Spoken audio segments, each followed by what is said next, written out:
The question of how and why the United Nations is the crux of the great conspiracy to destroy the sovereignty of the United States and the enslavement of the American people within a UN one-world dictatorship is a complete and unknown mystery to the vast majority of the American people. The reason for this unawareness of the frightening danger to our country and to the entire free world is simple. The masterminds behind this great conspiracy have absolute control of all of our mass communications media, especially television, the radio, the press, and Hollywood. We all know that our State Department, the Pentagon, and the White House have brazenly proclaimed that they have the right and the power to manage the news, to tell us not the truth, but what they want us to believe. They have seized that power on orders from their masters of the great conspiracy. And the objective is to brainwash the people into accepting the phony peace bait to transform the United States into an enslaved unit of the United Nations one-world government. First of all, bear in mind that the so-called UN police action in Korea, fought by the United States, in which 150,000 of our sons were murdered and maimed, was part of the plot, just as the undeclared by Congress war in Vietnam, in which our sons are dying, is part of the plot, just as the plot against Rhodesia and South Africa, in which our sons will be dying, is part of the UN plot. However, the vitally important thing for all Americans, all you mothers of the boys who died in Korea and are now dying in Vietnam, to know is that our so-called leaders in Washington, whom we elected to safeguard our nation and our Constitution, are the betrayers, and that behind them are a comparatively small group of men whose sole objective is to enslave the whole world of humanity in their satanic plot of one world government. Now, in order to give you a very clear picture of this satanic plot, I will go back to its beginning, clear back in the middle of the 18th century, and name the men who put that plot into action, and then bring you down to the present, today's status of that plot. Now, as a matter of further intelligence, a term used by the FBI, let me clarify the meaning of the expression, "He is a liberal." The enemy, meaning the one-word conspirators, have seized upon that word liberal as a cover-up for their activities. It sounds so innocent and so humanitarian to be liberal. Well, make sure that the person who calls himself a liberal or is described as a liberal is not in truth a red.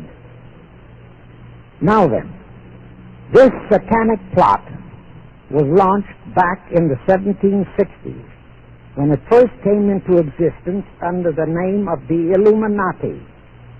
This Illuminati was organized by one Adam Weishaupt, born a Jew, who was converted to Catholicism and became a Catholic priest, and then, at the behest of the then newly organized House of Rothschild, defected and organized the Illuminati. Naturally, the Rothschilds financed that operation. And every war since then, beginning with the French Revolution, has been promoted by the Illuminati, operating under various names and guises. I say under various names and guises because after the Illuminati was exposed and became too notorious, Weishaupt and his co-conspirators began to operate under various other names. In the United States, immediately after World War I, they set up what they called the Council on Foreign Relations, commonly referred to as the CFR. And this CFR is actually the Illuminati in the United States.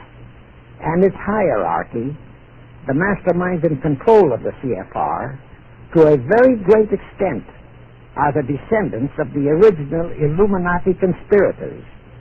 But to conceal that fact, Most of them changed their original family names to American-sounding names. For example, the true name of the Dillons, Clarence and Douglas Dillon, once Secretary of the U.S. Treasury Department, is Lepowski. I'll come back to all this later. There is a similar establishment of the Illuminati in England, operating under the name of the British Institute of International Affairs. There are similar secret Illuminati organizations in France, Germany, and other nations operating under different names. And all these organizations, including the CFR, continuously set up numerous subsidiary or front organizations that are infiltrated into every phase of the various nations' affairs.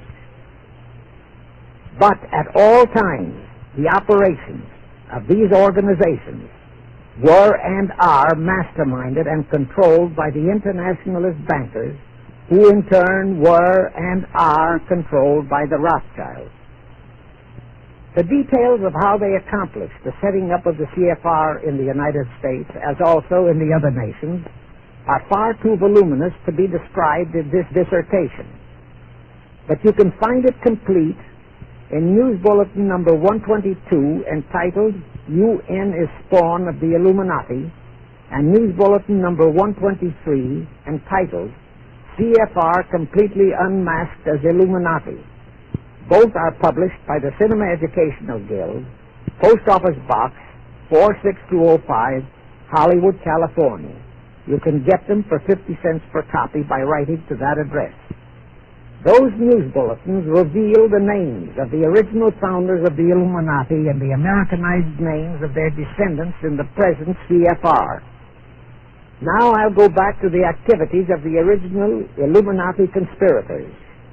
As revealed in News Bulletin number 122, one branch of the Rothschild family had financed Napoleon. Another branch of the Rothschilds, both branches the real masterminds of the Illuminati, financed Britain, Germany, and the other nations in the Napoleonic Wars. Immediately after the Napoleonic Wars, the Illuminati assumed that all the nations were so destitute and so weary of wars that they'd be glad for any solution. So the Rothschild stooges set up what they called the Congress in Vienna, and at that meeting they tried to create the first League of Nations, their first attempted one-world government, on the theory that all the crowned heads of the European governments were so deeply in debt to them that they would, willingly or unwillingly, serve as their stooges. But the Tsar of Russia caught the stench of the plot and completely torpedoed it. The enraged Nathan Rothschild, then the head of that dynasty, vowed that someday he or his descendants would destroy the Tsar and his entire family. And his descendants did accomplish that very threat in 1917. At this point, bear in mind that the Illuminati was not set up to operate on a short-range basis. Normally, a conspirator of any type enters into a conspiracy with the expectation of achieving his objective during his own lifetime. But that was not the case with the Illuminati. True, they hoped to accomplish their objective during their lifetime. But, paraphrasing The Show Must Go On, the Illuminati operates on the very long-range basis. Whether it will take scores of years or even centuries, they have dedicated their descendants to keep the pot boiling until, they hope, the conspiracy is achieved.